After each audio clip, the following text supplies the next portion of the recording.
Afghanistan, a nation of 37 million people, has one of the fastest growing populations on the planet and will soon be more populous than either Canada or Poland. It is bordered by Iran, Turkmenistan, Uzbekistan, Tajikistan, China, and Pakistan. Afghanistan is located at the strategic crossroads that has connected Iranian, Central, and East Asian civilizations to India. It is one of the most mountainous countries in the world. However, it is also home to a vast network of rivers and fertile valleys, carved out by the massive snowmelt flowing from the Hindu Kush and other mountain ranges which envelop the country. More than 4,000 years ago, the farmers of this region began to urbanize. Little is known about these first ancient city-states, other than that those in the north, in the land that became known as Bactria, were culturally connected to Central Asian peoples, while those in the southeast were heavily influenced by the Indus Valley civilization, with some of the cities there likely being founded by colonists from the south. However, until more archaeological work is done, Afghanistan's ancient past will remain largely mysterious. Even Kabul,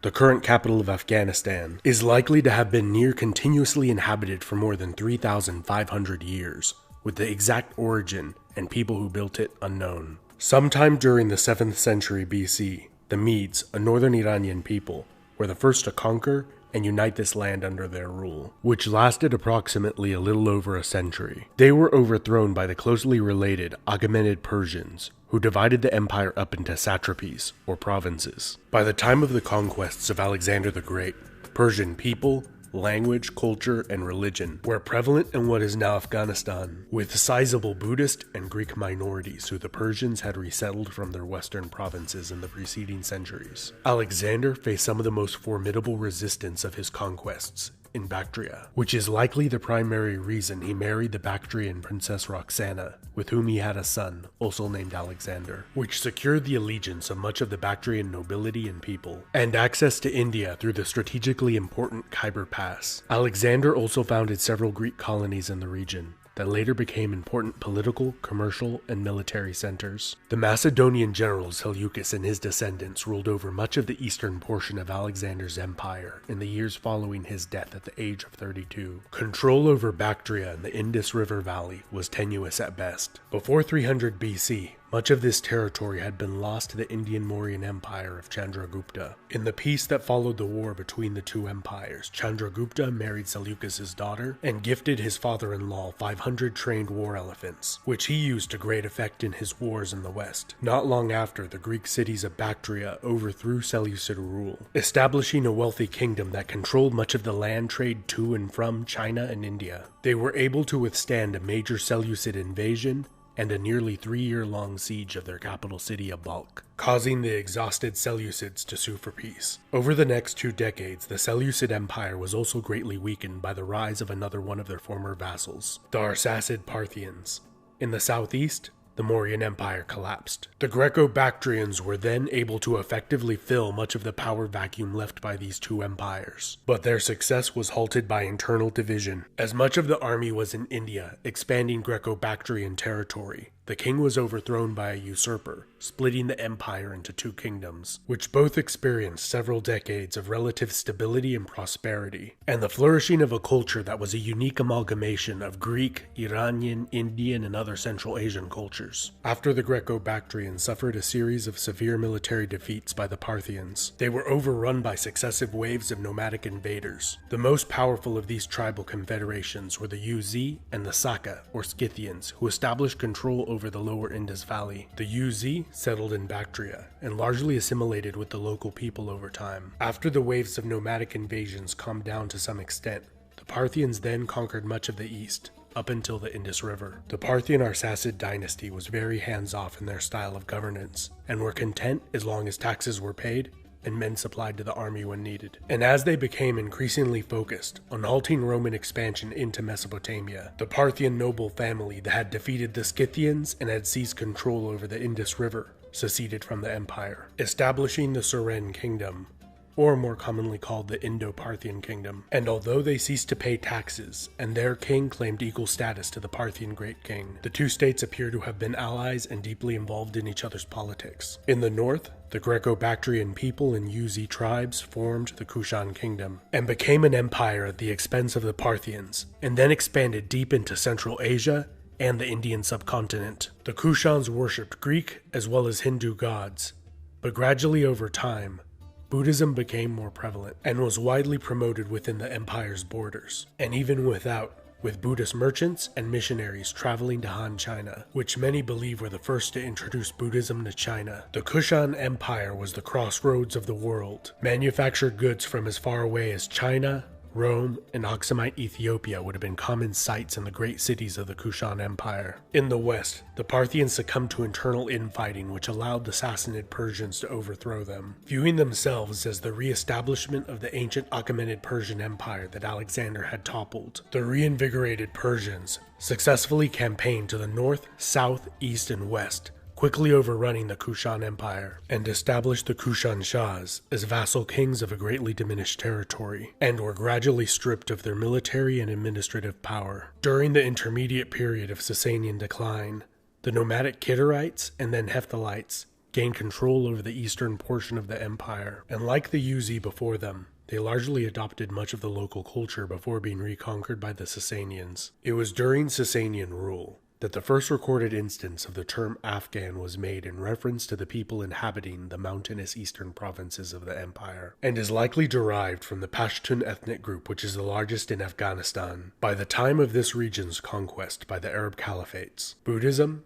and the Persian Zoroastrian faith were the dominant religions in the land that proved difficult to control. Whenever a large Arab army left, the locals would rebel and revert to their ancient customs and self-rule. In the east, Kabul managed to remain an independent, wealthy city-state controlling trade through the Khyber Pass to India, ruled over by Buddhists and Hindus. It was not until the late 9th century that the Safarid dynasty, founded by a Persian coppersmith born in southwestern Afghanistan, successfully rebelled against the Abbasid Caliphate and firmly established local rule, that Afghans began to convert to Islam, which the dynasty widely promoted. The Safarids were overthrown by the Samanid Empire, whose rulers claimed descent from the Sasanian Persians, and extensively promoted Persian culture and Islam throughout the empire. They made the mistake of utilizing Turkic slave soldiers, which in time overthrew them and established the Ghaznavid dynasty. Based out of the city of Ghazna in eastern Afghanistan, they continued the policies of promoting Islam and Persian culture, particularly among the nomadic Turkic tribes that were settled within the empire. The Ghaznavids were greatly weakened by conflict with the Seljuk Turk Empire, which allowed for their overthrow by the native Ghurid dynasty, which had recently converted from Buddhism to Islam, and were possibly of Pashtun descent. During the reign of Sultan Ghiyath al-Din Muhammad, the Ghurid Sultanate became a major world power, stretching from the Iranian plateau to Bengal in the east. However, after Ghiyath al-Din's death,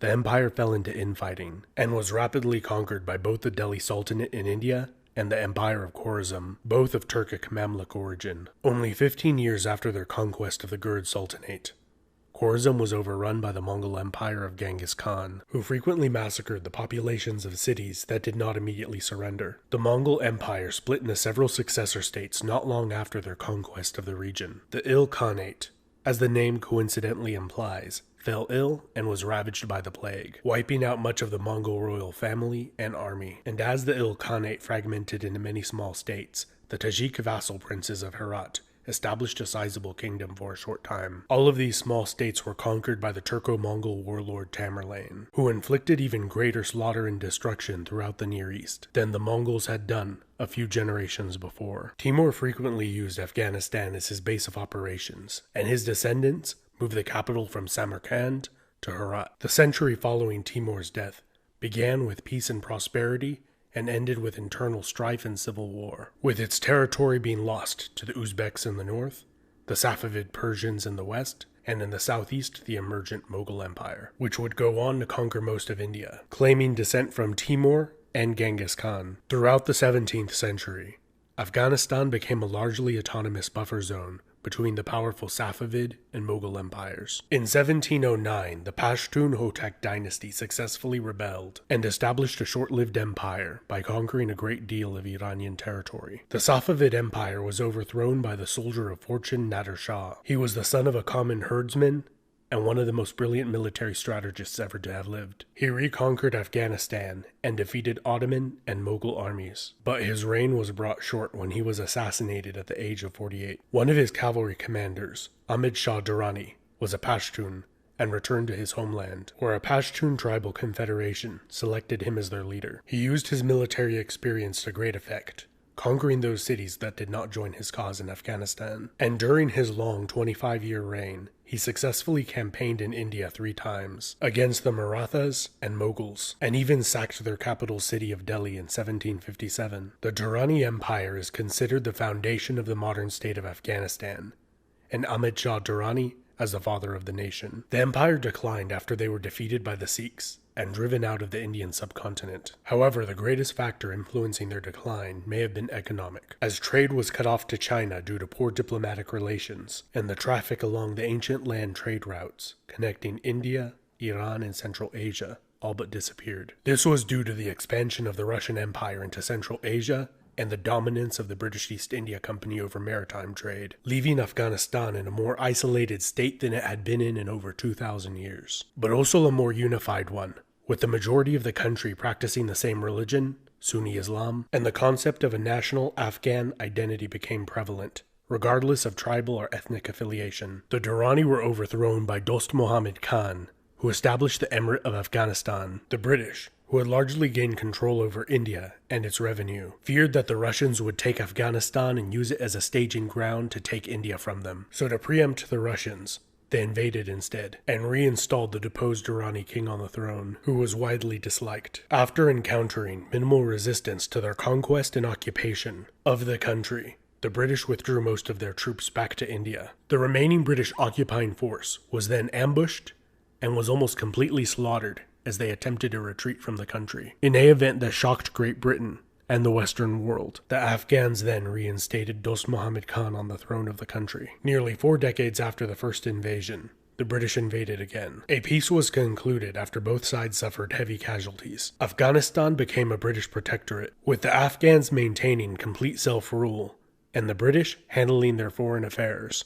which they didn't do too much of anyways. Namely, no canoodling with the Ruskies. 40 years later, in a third Anglo-Afghan war, 120,000 Afghans invaded India. After a few brief clashes with the British, a treaty was made where Afghanistan would be internationally recognized as a fully independent state. A few years later, in 1926, the country was reformed into the Kingdom of Afghanistan and began the process of modernization and increased contacts with the outside world. In 1973, the monarchy was overthrown in a bloodless coup d'etat by the king's cousin, Mohammed Daoud Khan, who became the president of a single-party republic, who further sought to modernize the country and received aid from the Soviet Union and the United States, who both tried to curry influence over the country. In 1978, Daoud and many of his family members were assassinated during a communist coup d'etat, establishing the Democratic Republic of Afghanistan. This Soviet-backed government pushed wide-ranging reforms that sought to modernize and abolish most traditional and religious societal structures. This caused widespread insurrection and Soviet involvement in a long war of attrition that nearly lasted 10 years, and caused millions of refugees to leave the country. A few years after the Soviet Union withdrew their forces, the Islamic State of Afghanistan overthrew the government and took over the cities, which was largely overthrown by the Islamic Emirate of Afghanistan in 1996, which established a totalitarian rule. They were removed from power 5 years later by U.S. coalition forces and the Northern Alliance, and established the Islamic Republic of Afghanistan in 2004. Let me know in the comments of what you believe the future holds for Afghanistan. Also, let me know in the comments of what you found most interesting about Afghan history. This has been Epimetheus. Remember to subscribe and hit the bell icon to get notifications whenever I make new content like this. And a big thanks to my patrons over on Patreon, who help make content like this possible.